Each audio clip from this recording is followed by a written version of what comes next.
Bem, pessoal, boa noite. Mais uma vez aqui, muito grato pela oportunidade, uma oportunidade de trabalho, e contribuir aí para o trabalho de uma casa que eu gosto muito, que é o Esperança em Cristo.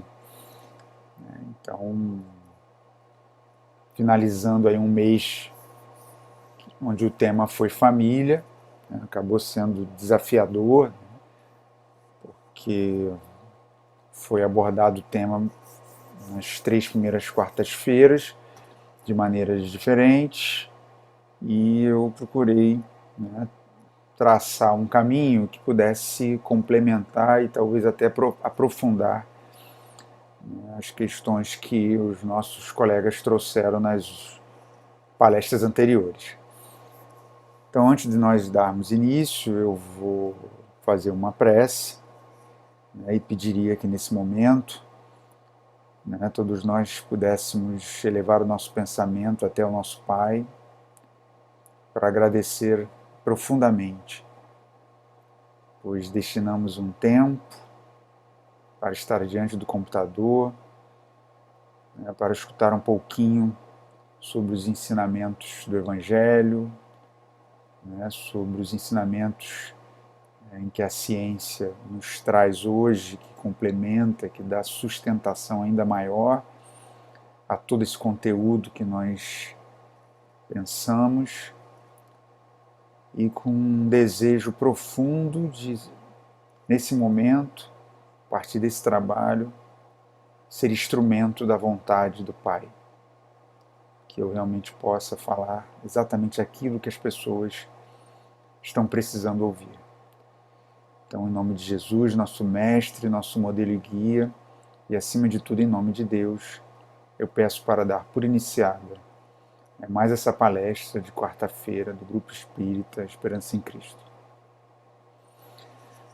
Bem, gente, vamos dar prosseguimento, o tempo é curto, então vamos. Então o tema é esse, um desafio chamado família. Tomei esse nome emprestado de um livro com o mesmo nome, e também inspirado num e-mail que eu tive a oportunidade, o privilégio de participar, que teve esse tema como tema principal para ser trabalhado pelos jovens, e serviu de inspiração para poder trabalhar alguns temas aqui.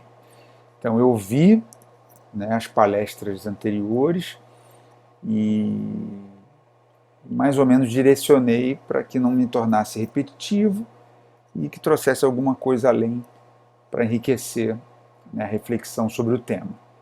Então, eu trouxe esses objetivos. O primeiro, identificar aspectos da realidade atual que comprometem as relações familiares. O segundo, identificar a família como uma verdadeira equipe. O terceiro, reconhecer a necessidade de construir relacionamentos saudáveis baseados no amor. E, por fim, destacar a necessidade de conexão com Deus como referência para dar sustentação à família. Então, são objetivos ousados pelo pouco tempo que nós temos, e eu vou procurar trabalhar esse objetivo trabalhando 3 temas. O primeiro é um bombardeio implacável, onde a gente vai falar dos estímulos que nós estamos expostos, e o potencial que eles têm para poder deteriorar as estruturas familiares. O segundo tópico, olhar a família na perspectiva de uma equipe, porque na realidade ela é, apesar de alguns membros familiares agirem como se não fosse, mas efetivamente a família é uma equipe. A gente vai tentar entender, trabalhar um conceito de equipe e contextualizar a família dentro desse conceito. É um conceito que eu tirei de um livro chamado Equipes e Cooperação, o Elo Essencial. E para finalizar, falar da família e a vontade de Deus. Né? De que forma a gente pode atuar dentro da família para que a gente se alinhe à vontade de Deus e possa impactar não só a nossa família, mas o mundo, né, ao nosso redor. Um bombardeio implacável. Bem, a primeira coisa que eu queria destacar é que a família ela se depara com um desafio duplo. O primeiro é justamente o desafio da convivência.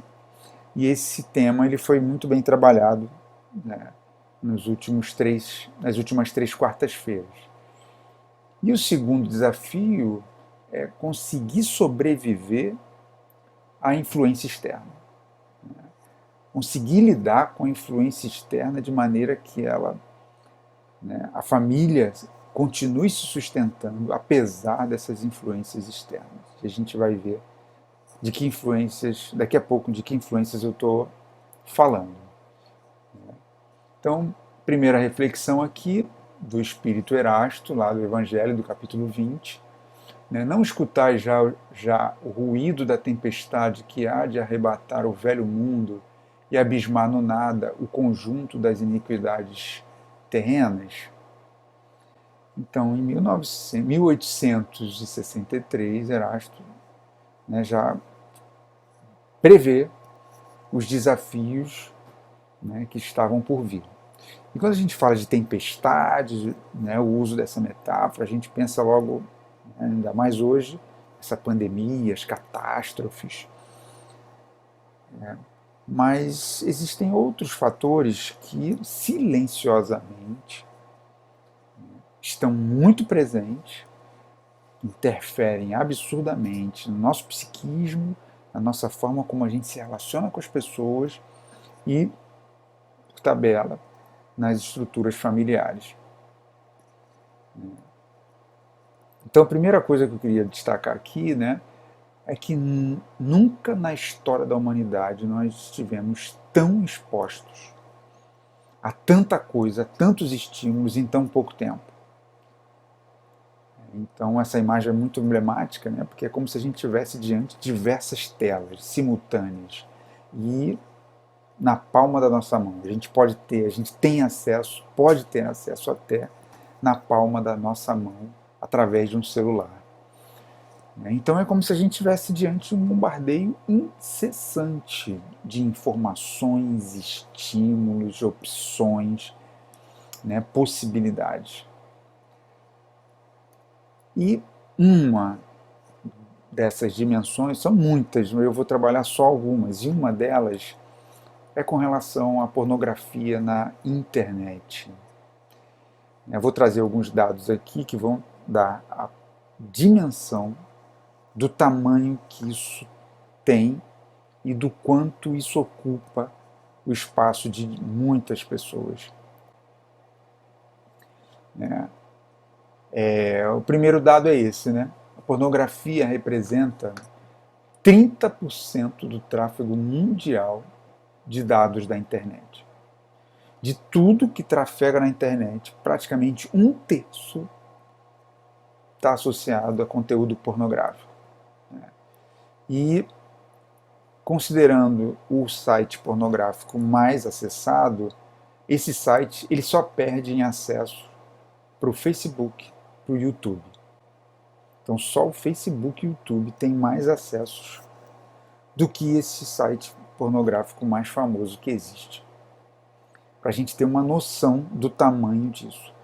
Agora, essa contabilidade exclui, né, o que acontece tanto na Deep Web quanto na Dark Web, que é uma dimensão da internet que é uma terra de ninguém. Ninguém sabe o que acontece ali, ninguém tem controle, nem tem dados estatísticos.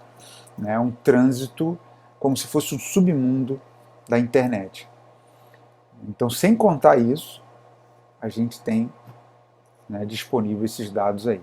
Para que a gente possa ter uma ideia, por ano, em apenas um site, nós temos 28,5 bilhões de acessos. Imagina, 28,5 bilhões de acessos em apenas um site. Se a gente considerar que nosso planeta tem em torno aí de 7 bilhões de habitantes, né, e considerando apenas um site, a gente vê, né, e considerando também que a grande maioria da população, boa parte da população não tem acesso à internet, então a gente percebe que tem uma parcela que acessa muitas e muitas vezes por ano, porque se transforma num verdadeiro vício. E dentro das estatísticas, né, a estimativa é de que os homens, 75% dos acessos são feitos por homens e 25% dos acessos são feitos por mulheres. E aí a gente já começa a ter uma noção do impacto que isso traz. Porque o acesso ao conteúdo pornográfico tem uma série de implicações, né? Ele interfere no seu psiquismo, nas projeções que você faz em termos de desempenho sexual, né? Nas projeções que você faz em relação às expectativas né, da sua parceira, né, da sua esposa, da sua noiva, enfim.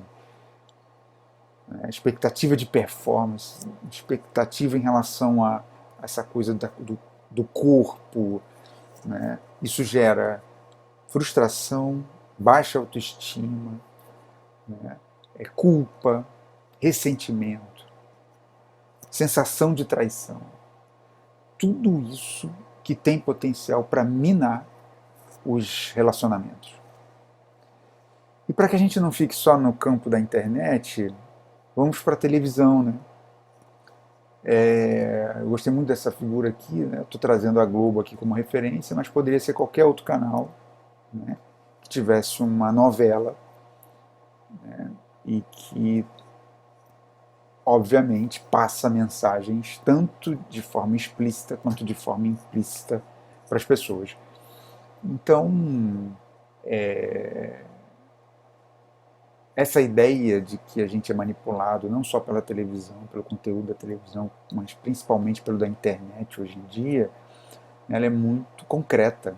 E a gente vai fazer só apenas um exemplo aqui. Não sei quem está assistindo aqui que teve a oportunidade de assistir essa novela. Essa novela, em linhas gerais, conta a história de uma mulher, né, que saiu da sua cidade fugida, começou do zero, conseguiu vencer, então é uma história de superação, ela foi empreendedora, conseguiu construir seu próprio negócio, né, e uma história vitoriosa de superação de uma mulher, né, que tinha poucos recursos e conseguiu vencer na vida. Esse é o tema central da novela. Mas eu queria convidar vocês a olhar com uma outra perspectiva. Aqui, eu não vou entrar em detalhes, mas aqui a gente tem os principais casais dessa novela, os principais personagens, né, e que foram se juntando ao longo da trama, ou que já eram casados, ou que namoravam, tinham algum compromisso. E aí eu destaquei todos os casais aqui, cada um com a sua história, e cada setinha dessa daqui representa uma traição. Cada setinha dessa. Então, fulano, né, está aqui, né, Amadeu tinha um relacionamento com a Gilda e traiu a Gilda com a Maria. O outro aqui, né, Agno, era casado com Íris e ele traía a mulher dele com garotos de programa, porque ele era homossexual. E a Íris, insatisfeita com seu casamento, traía ele com o Rael e com o entregador de bolos. E tem outra aqui, né, a Vivi, que tinha um relacionamento com o Camilo, traiu o Camilo com o Chiclete. Aí depois ela emendou um relacionamento com o Chiclete, porque ela desfez o relacionamento anterior, né? Só que, por uma trama da novela, ela voltou a se relacionar com o Camilo e voltou a trair o Camilo com o Chiclete. Enfim, tramas, né, relacionamentos que tiveram como pano de fundo, né, traições. Para que a gente possa sintetizar o que aconteceu nessa novela, até um determinado ponto, foi a estatística que eu tive aqui. Eu destaquei 26 pessoas. Essas 26 pessoas foram 12 casais. E foram 13 separações. 12 casais e 13 separações.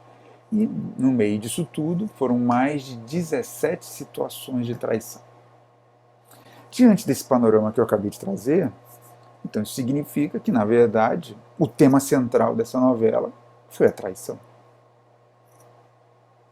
Porque é uma situação que ocorreu diversas vezes com os principais personagens da novela. O que a princípio aparece como pano de fundo de uma história de uma mulher vencedora, batalhadora, que superou os obstáculos, na verdade é o tema central da novela, é a traição. E muitas vezes isso passa despercebido. Então, isso é o retrato de algo que está muito em evidência hoje, que é a total falta de compromisso. As pessoas estão caminhando, né, para um processo em que elas não querem se comprometer, não querem estabelecer relacionamentos sérios, duradouros, elas querem aproveitar o presente. Então, se eu quero aproveitar o presente, eu estou insatisfeito naquilo, na relação que eu estou, ao invés de tentar resolver, melhorar a relação, eu saio ou então, né, opto pela traição. Então isso está muito, muito evidente hoje. E um retrato disso são as estatísticas. Aqui no Brasil, a cada 3 casamentos, um termina em divórcio. Quer dizer, 1/3 dos casamentos, né, acabam terminando em divórcio. Isso significa que alguma coisa está errada, né? Alguma coisa não está funcionando. E aí, quando a gente pensava que estava ruim, veio a pandemia. E o que aconteceu durante a pandemia? Né? O número de acessos, que já era absurdo aos sites pornográficos, disparou. O número de pedidos de divórcios disparou. Porque a condição, o confinamento, né, trouxe uma série de implicações em que as pessoas, né, foram recorrendo mais e mais à pornografia e, né, a partir dessa convivência quase que 24 horas, foi desgastando os relacionamentos e acabaram muitos deles em divórcio. E para completar aqui, eu vou trazer as drogas, que é outro elemento que não só deteriora a vida do sujeito, mas quando há algum viciado dentro de uma família, a família muitas vezes cai junto, se deteriora junto, rui junto. Não consegue ajudar a pessoa e a pessoa acaba puxando todo mundo para o fundo do poço. E aí isso cai numa pergunta muito famosa, né, que é a pergunta 459, que pergunta se os espíritos influenciam, né, os nossos pensamentos e nossos atos. E aí vem aquela resposta, né, mais do que imagina. Muitas vezes eles é que vos dirigem. E normalmente o espírita desatento, quando lê essa resposta, pensa logo em obsessão. Pensa logo em obsessão. O espírito obsessor. Só que essa pergunta, ela vale tanto para o bem quanto para o mal. Da mesma forma que os espíritos maus podem interferir, influenciar, né, nos nossos pensamentos, os bons também podem. Agora, qual é o canal que eu vou abrir? Que tipo de pensamento eu vou cultivar? Porque disso depende se eu vou ser influenciado pelos bons espíritos ou pelos maus espíritos. Se eu abrir uma janela para o mal, o espírito mal vai me influenciar. Se eu abrir a janela para o bem, o espírito bem vai me influenciar. E eu estou falando de algo que tem a ver com a psicosfera da Terra. E tudo que eu trouxe aqui contribui para que haja uma psicosfera muito ruim e a gente precisa cuidar disso. E o primeiro passo para que eu possa cuidar disso é eu me policiando, eu prestando atenção nos meus pensamentos e não alimentando pensamentos ruins que possam contribuir de forma negativa para a psicosfera terrestre. E aí a gente traz uma perspectiva, né, muito interessante, que é, né, a família vista como uma equipe, como uma verdadeira equipe. E eu vou trazer uma fala de uma pessoa, né, de uma mulher, né, chamada Valesca Farias, que ela diz o seguinte: as empresas estão mais dispostas a contratar pessoas que saibam se relacionar do que gênios indomáveis. Olha que interessante o que ela está dizendo. Ela está falando do valor extremo que o mundo corporativo dá hoje para as pessoas que sabem se relacionar, que sabem trabalhar em equipe. Hoje não interessa muito se o cara é um gênio e ele não sabe trabalhar em equipe. Eu prefiro ter uma equipe coesa, que flua, que saiba se relacionar.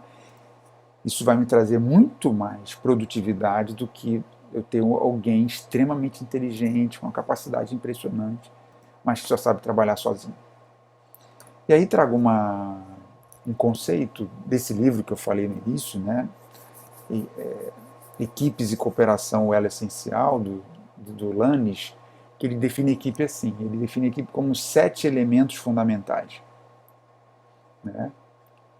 Então, a equipe é um conjunto de pessoas com elevada maturidade pessoal, inteligência social e cultural, que trabalham de forma cooperativa e interdependente, compartilhando uma missão baseada em valores para atingir objetivos definidos. Desses 7 elementos, eu vou trabalhar 5: maturidade, inteligência social, cooperação, interdependência e missão. Então, primeiro é maturidade, né? O que nós poderíamos levar em consideração para considerar um homem ou uma pessoa madura? Primeiro, a constituição cerebral. Né? Se o meu cérebro estiver perfeito, em perfeitas condições, se desenvolver normalmente, é o primeiro passo. Porque se houver algum comprometimento do meu cérebro, o meu processo de maturação, de maturidade, vai ficar comprometido, né? Ou pelo menos vai ficar mais lento. Esse é o primeiro ponto. O segundo, os outros dois pontos são duas inteligências trazidas na década de 80 do século passado por um autor chamado Howard Gardner, né, das inteligências, conceito de inteligências múltiplas. Aí são duas aí, inteligência interpessoal e a intrapessoal. A intrapessoal fala do meu nível de autoconhecimento. Quanto mais eu me conheço, mais eu desenvolvo a inteligência intrapessoal. E a inteligência interpessoal é a minha capacidade, a minha habilidade para me relacionar com as pessoas.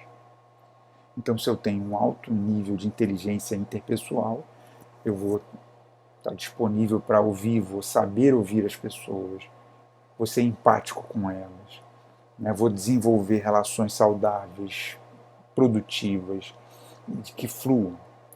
Só que nada disso serviria se não houvesse a ética. E aí ele fecha o ciclo da maturidade com a ética, os valores éticos. Porque eu posso ser muito inteligente, né? Posso ter uma inteligência intrapessoal elevada, me conhecer profundamente, posso saber me relacionar, ser empático, mas ser um estelionatário, usar isso, né, para poder enganar as pessoas.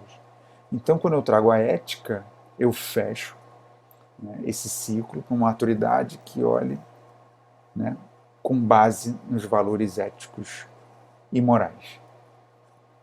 O outro elemento fundamental é a inteligência social. A inteligência social, ela é o desdobramento do conceito de inteligência emocional do Goleman, Daniel Goleman. Então, o Daniel Goleman aprofunda os dois últimos elementos da inteligência social, né? E e traz como referência principal para entender a inteligência social o que ele chama de um pilar da consciência social e do outro pilar da atitude social. Basicamente, a consciência social é a capacidade que eu tenho para compreender o outro, para entender o que o outro está sentindo, para, a partir do quanto que eu o conheço, eu posso exercitar a empatia. A atitude social é tudo aquilo que eu faço a partir do que eu percebo do outro que convive comigo. E quando eu faço alguma coisa a partir do que eu percebo do outro, na verdade eu estou exercitando a compaixão. A atitude social é a compaixão. É tudo aquilo que eu faço que dá contornos para os meus relacionamentos.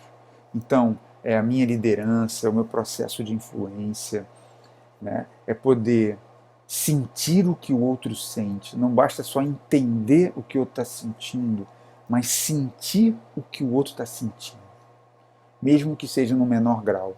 Então, quando o outro está chorando, isso me toca, eu choro junto. E quando eu choro junto, isso é um grande sinal de compaixão, porque eu estou sentindo, não estou só compreendendo cognitivamente o que o outro está passando, mas eu também estou sentindo o que o outro está sentindo, né? E isso tem um poder extraordinário nas relações. E o principal ponto da atitude social, para fechar o conceito de inteligência social, é demonstrar interesse pelas necessidades das pessoas. Isso é fantástico. Quando eu presto atenção na necessidade das pessoas, eu posso me aproximar delas para tentar entender isso. E quando eu tenho acesso à necessidade delas, eu posso agir para poder satisfazer essas necessidades. Porque, né, caso contrário, se eu não sei qual a necessidade da pessoa, não tem como eu agir para tentar satisfazer isso. Isso é básico. Os outros dois elementos são a cooperação e a interdependência, né? E a cooperação e interdependência, a gente pode falar desses três elementos para entender o que isso significa, por mais óbvio que talvez isso seja. Primeira coisa, objetivos comuns. Então, se eu estou numa equipe, então eu preciso ter clareza de quais são os objetivos comuns dessa equipe. E não é diferente na família. Não é diferente, né? Se eu estou numa equipe com objetivos comuns, para atingir esses objetivos eu preciso ter ações conjuntas.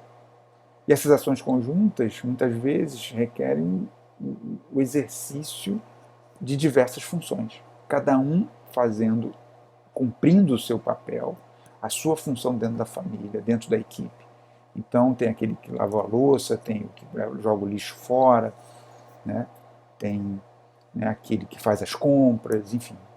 Cada um vai fazendo a sua parte, né? E não que cada função dessa seja estática, né? Porque às vezes um lava a louça num dia e o outro lava a louça no outro, um faz as compras num dia e o outro faz as compras no outro. Isso tudo o quê? Gera resultados que beneficiam a todos. Então, se eu tenho objetivos comuns, se eu tenho ações conjuntas com diferentes funções, e isso traz benefícios para todo mundo, eu vou construir um ambiente, uma equipe coesa, uma equipe sustentável, com um excelente ambiente, com bons relacionamentos. E se isso acontece na família, o efeito é o mesmo. O outro ponto, o último ponto é a missão, né? Isso é muito visto nas empresas, né? A missão da empresa, né? Só que isso pode ser trazido também para o ambiente familiar. Então, toda família tem uma missão. E eu diria que a maioria delas não tem essa noção de qual é a missão delas dentro de um contexto maior. Não só dentro do seu próprio meio, mas também dentro de um contexto maior.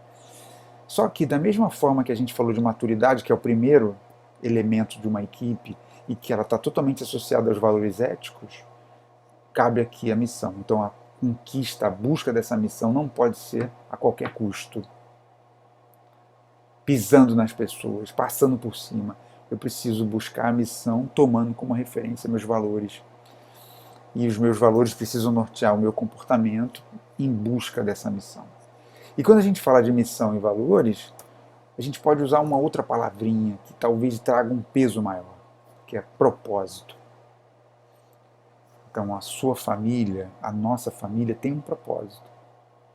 Não estamos juntos por acaso. Nós, individualmente, temos um propósito. Não estamos reencarnados aqui, nesse planeta, por acaso. Então, quando a gente fala de propósito, a gente tem pelo menos 3 perguntas que dão sustentação para o nosso propósito. Por quê? Por que eu faço o que eu faço? Para que eu faço o que eu faço? E por quem eu faço o que eu faço? Isso é que dá sustentação para o meu propósito. E falando de propósito, né, a gente começa a pensar numa outra perspectiva, numa outra dimensão. Porque tudo que Deus faz tem um propósito. Tudo. Então, eu preciso que o meu propósito, o propósito da minha família, seja o mesmo propósito que Deus quer para mim e para minha família. Isso remete à ideia da vontade do Pai, da vontade de Deus. Então a gente vai pensar aqui a família agora nessa perspectiva, na perspectiva da vontade do Pai. Então vou trazer aqui, primeira coisa, 2 perguntas do Livro dos Espíritos, a 695 e a 696, né, em que Kardec pergunta se será contrário à lei da natureza o casamento, isto é, a união permanente de 2 seres. E os Espíritos respondem o seguinte, né, é um progresso na marcha da humanidade. Então a instituição do casamento é entendida como um progresso. E a pergunta seguinte diz que efeito teria sobre a sociedade humana a abolição do casamento? Seria uma regressão à vida dos animais. Olha, e os espíritos fazem menção, né, a grande maioria dos animais, que não tem, né, uma fidelidade, não se cria um relacionamento em que aqueles dois, né, se mantenham juntos. Não. Né? Tirando algumas espécies, que são minoria, a grande maioria não é assim. E aí quando a gente lembra do começo dessa palestra, quando falou do divórcio, né, da falta de compromisso, né, do quanto que os relacionamentos são voláteis, líquidos, né, você não consegue segurar, ele se esvai pelos dedos. E aí passa bem, para onde a gente está indo? O que a gente está fazendo com a instituição familiar? Né? E que resultado isso pode trazer num contexto maior ou para a psicosfera da nossa Terra? Então, a primeira coisa, eu queria retomar isso aqui que eu falei na última palestra, eu gostei muito disso, que eu encontrei nesse livro, Caminho do Coração, que não é um livro espírita, que diz o seguinte, né, que as relações deveriam ser baseadas no amor e não no poder. Isso é interessante porque a gente não consegue enxergar as relações destituídas de poder, de hierarquia, de posição. É difícil para a gente imaginar relações sem o exercício do poder. Mas quando o amor é verdadeiro, quando o amor, né, é sincero, quando é vivenciado na sua plenitude, o poder fica em segundo plano, terceiro, quarto plano. Porque agora a lógica é outra. Porque eu não estou na relação para ser servido, eu estou na relação para servir. E esse foi um dos ensinamentos mais extraordinários que Jesus trouxe. Quando ele diz, eu não vim para ser servido, eu vim para servir. E ele exemplifica isso de maneira muito concreta quando se dispõe a lavar os pés dos discípulos. Ele deixa claro que ele não veio ao mundo para ser servido, por mais grandioso que ele seja, porque ele não utilizava o poder como fonte principal de influência das pessoas, mas todo o amor que ele sentia por elas. E é isso que a gente precisa fazer dentro dos nossos relacionamentos, dentro da nossa família. E quando a gente fala de amor, a gente fala de confiança. Não tem como pensar no amor sem pensar em confiança. Aliás, se eu amo verdadeiramente, eu automaticamente confio. E para a gente extrapolar essa ideia, a gente não tem como não falar de fé. Porque se eu amo a Deus verdadeiramente, eu desenvolvo naturalmente a fé no Pai. Porque fé, a base da fé é a confiança. Se eu amo e acredito que sou amado, eu vou acreditar também que Ele vai sempre querer o melhor para mim. E se Ele sempre vai querer o melhor para mim, independente do que acontecer comigo, eu vou continuar acreditando, confiando nele. E aí vem o nosso Pai Nosso. Né? E eu destacaria um ponto do nosso Pai Nosso, que é: seja feita a sua vontade, assim na terra como no céu. E muitos de nós espíritas, nós negligenciamos um pouco isso. Às vezes esquecemos que isso é crucial na nossa vida. Né? Tanto que a gente às vezes, né, que a vontade do Pai está apontando uma direção e a nossa vontade está apontando para outra e a gente nem percebe isso.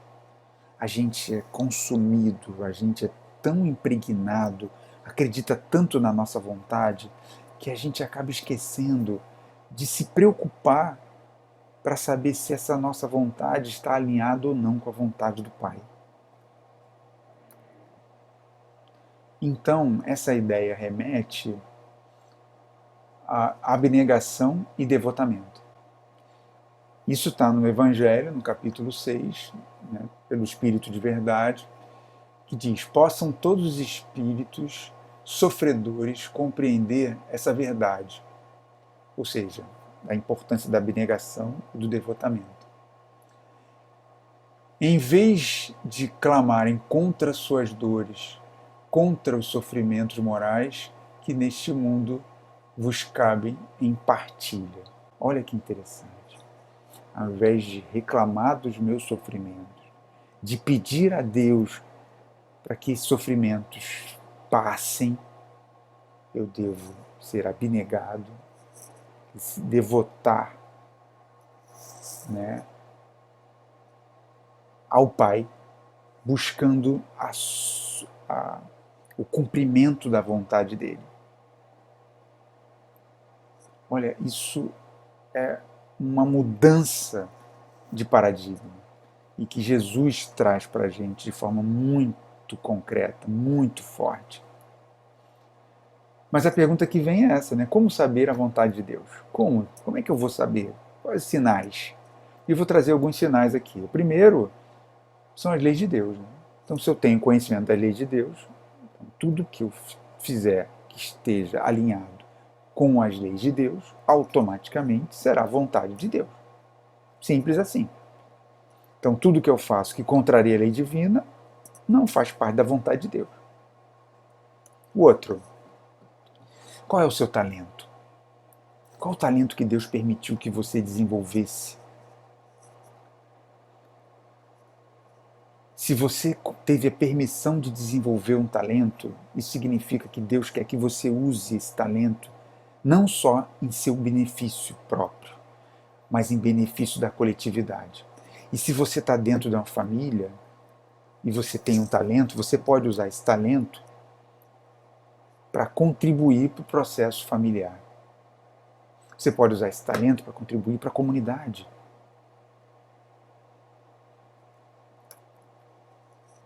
E o outro item é o planejamento reencarnatório. Então, dependendo da nossa evolução, nós espíritas, né, sabemos que nós participamos da elaboração do nosso planejamento reencarnatório.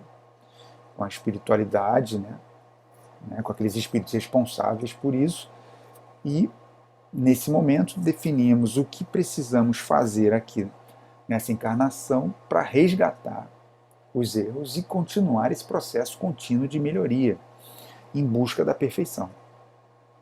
Bem, esse planejamento é a vontade de Deus. Então, Deus espera o quê? Que eu venha aqui e cumpra esse planejamento, de preferência à risca ou melhorando ainda mais. Então, né, diante disso tudo, o que a gente pode dizer? Que a família é o melhor lugar para aprender a amar a Deus e exercitar o amor ao próximo e a ti mesmo, e a si mesmo. Esse é o melhor lugar. Não por acaso você veio para você está nessa família. É ali que você precisa estar. Né? É ali que você precisa exercitar o amor a Deus, o amor ao próximo e o amor a si mesmo. Se eu consigo criar uma equipe ou uma família saudável, né, produtiva, onde as relações são fluídas, onde há respeito, compaixão, empatia, eu vou ter pessoas nessa família que vão ter uma autoestima elevada. Por conta disso, vão se amar com mais facilidade. Eu vou ter relações mais saudáveis e que vão trazer um ambiente propício para que eu possa amar o outro. Mas aí tem uma dimensão que é o amar a Deus. Né? E aí quantas vezes o seu filho, a sua filha, o seu esposo, a sua esposa viu você se recolher para poder conversar com Deus? Porque no Evangelho tem uma série de passagens em que os discípulos tinham muita consciência de que Jesus estava isolado, conversando com o Pai. Quantas vezes a família orou junto? Porque essa frequência, esse hábito, ele, à medida que ele é repetido inúmeras vezes, ele vai sendo internalizado, ele vai sendo trazido para a vida de cada um. E quando essa pessoa sai dessa família, o filho, a filha, ele leva junto com ele isso e vai contagiar a família em formação para poder incutir esses hábitos na família, na nova família. E com isso a sua família vai disseminando, né, na humanidade, dentro do nosso círculo, essa ideia. Né? E aí vem a figura do evangelho no lar. E muitas vezes as pessoas fazem, quando estão lá no tratamento de desobsessão, e aí é sugerido que faça o evangelho para facilitar o processo de desobsessão, mas isso depende da situação, independente do momento, se está sofrendo, se não está. É uma prática que todo espírita deveria ter, de reservar um tempo. E aí eu provoco aqui, será que um dia, né, alguns minutos na semana é suficiente? Ah não, domingo, lá 20 minutos lá do domingo, ou na segunda à noite. Qualquer hora é hora. Se tiver dois da família, três, né, ou mais, que seja alguma coisa espontânea, que seja um estado.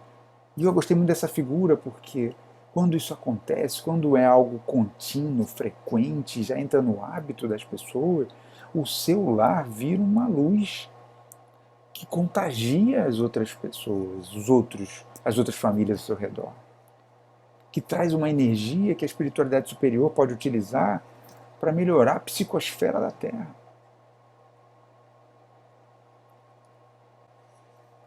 E dentro desse contexto é que nós forjamos, né, o nosso ser. Dentro dessa convivência, a família é um ambiente mais propício para que eu possa forjar quem eu sou, a partir da convivência. Só que, a partir dessa... Eu gostei muito dessa figura, né, que parece uma coisa violenta, né, parece alguma coisa que é feita... Mas esse martelo simboliza o amor, porque quando essa transformação se dá baseado no amor que eu sinto pelo outro, no amor que eu sinto por mim e principalmente no amor que eu sinto pelo Pai, eu vou me forjando, eu vou me transformando, me tornando um ser melhor a cada dia. Então, né, nós passamos por esses 3 pontos, vimos, né, o bombardeio que a gente que a gente recebe, né? Falamos da pornografia, do impacto que isso tem, né? Das mensagens que são passadas por algumas novelas, né? Essa coisa da cultura da traição, da cultura da falta de compromisso, do impacto que isso causa nas famílias, da quantidade de divórcio, né, que tem ocorrido não só aqui no Brasil, mas no mundo afora. Depois falamos de um conceito de equipe, né, e que ele pode ser trazido para o conceito de família também, porque a família é uma equipe.